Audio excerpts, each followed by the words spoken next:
Okay, we're going to start the first lecture for Chapter 19, Thermodynamics. And take a look at this chapter. There's going to be a couple of big concepts we'll introduce to it. The first one is going to eventually here shortly is going to be entropy. So starting off, we'll mention that spontaneous reactions.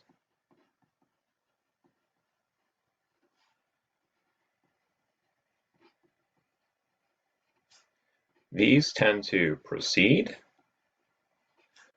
without outside assistance.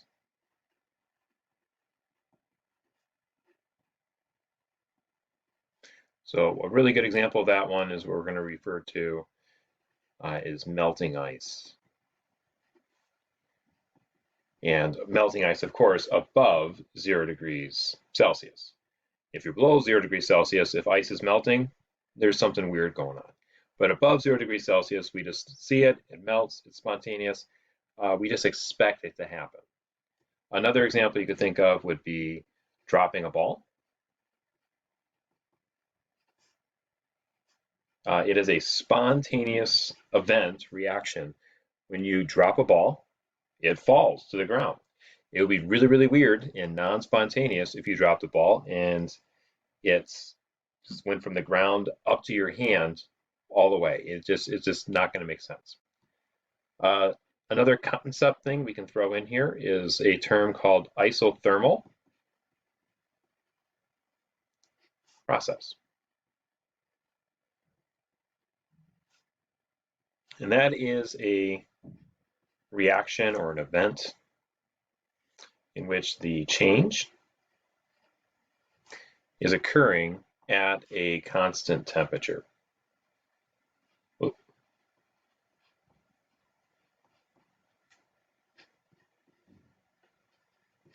So isothermal, same temperature.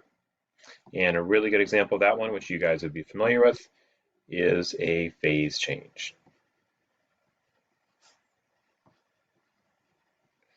So this sounds kind of weird. If you're above 0 degrees Celsius, remember when ice is melting, regardless of what the temperature is on the outside, the surroundings, the ice will always be melting at 0 degrees Celsius until it is all gone. And of course, we look at it in freezing as well, but if the surroundings are above 0 degrees Celsius, the ice will melt at a constant temperature of 0 degrees Celsius. All right, let's introduce that concept we just mentioned in the very beginning. Entropy. So the first time we referred to that one, we'll give it a letter designation here in just a couple moments. But entropy is the extent of, and you've probably heard this before, I think we've talked about it, randomness in a system.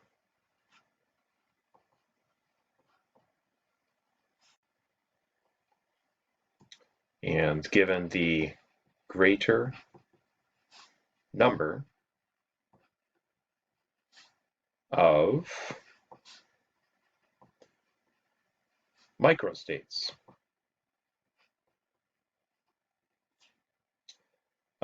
So there's a lot of ways we can talk about this. For a particle, something like randomness or entropy, you can look at it as far as vibrational, you can look at it rotational, or you can look at it as transitional, as far as all these different ways a molecule can move around. It can bend, it can vibrate, and it can kind of move closer and further away.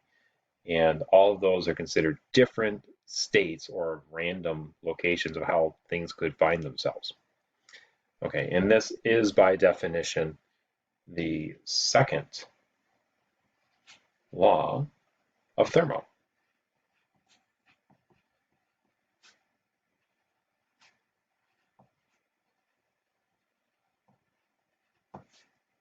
And you don't have to know this, it does list it in your book. We give entropy the designated letter of S, and K is just a simple constant. I believe that's called Boltzmann's constant. And then W would just be the amount of different microstates that we have available. And look at as far as a change, we can say delta S, and that's typically what we're dealing with. would be the final in comparison to the number of microstates you had initially. And to make a comparison where this comes from, it goes back to enthalpy, and we'll look at this in an equation here in just a moment. So the energy of the system at some type of surroundings temperature. So we'll kind of put that in here. So it's usually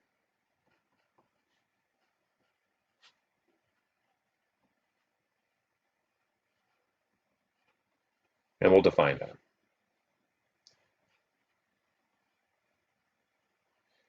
Because it is reversible. So again, we're typically referring to the temperature.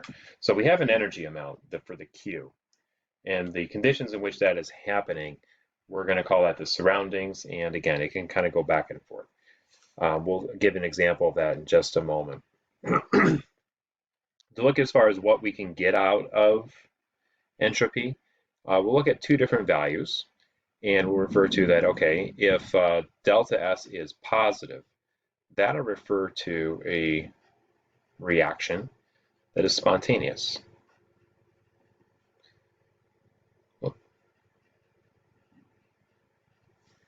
And if delta S is negative, it is non-spontaneous.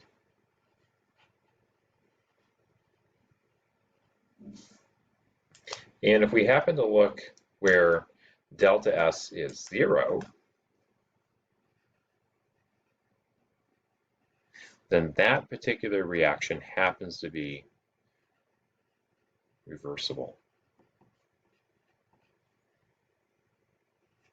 So that reaction can happen to go back and forth. Okay? Let's look at an example. We will refer to the melting of ice, just to kind of put what we just talked about here in some kind of context or perspective. Melting ice in your hand.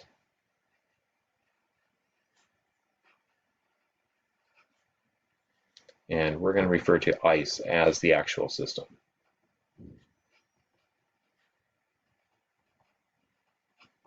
So again, we're going to treat ice as the systems, and everything else on the outside of ice is the surroundings, but we are the surroundings.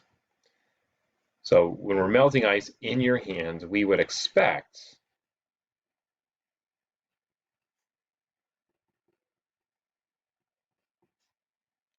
delta S to be, anyone, positive, negative?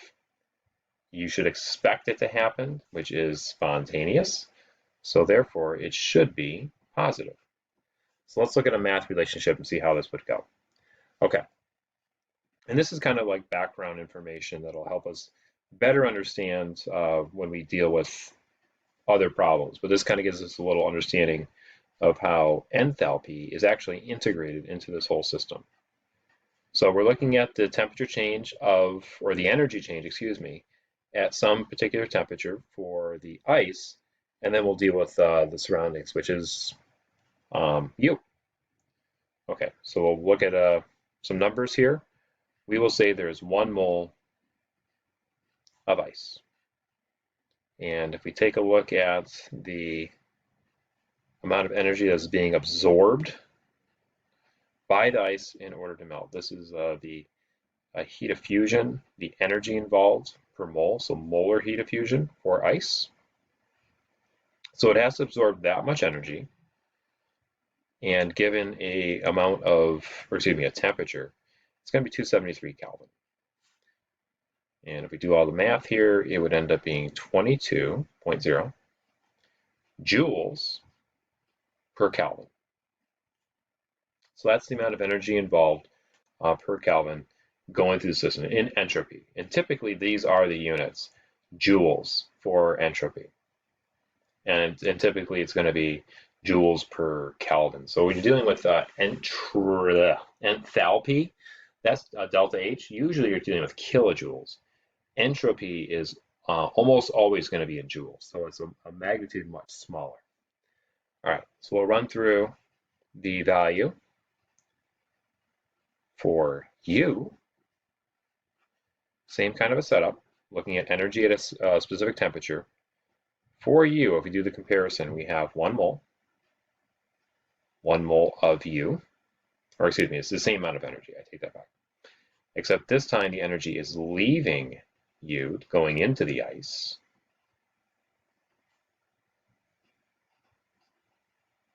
Per mole.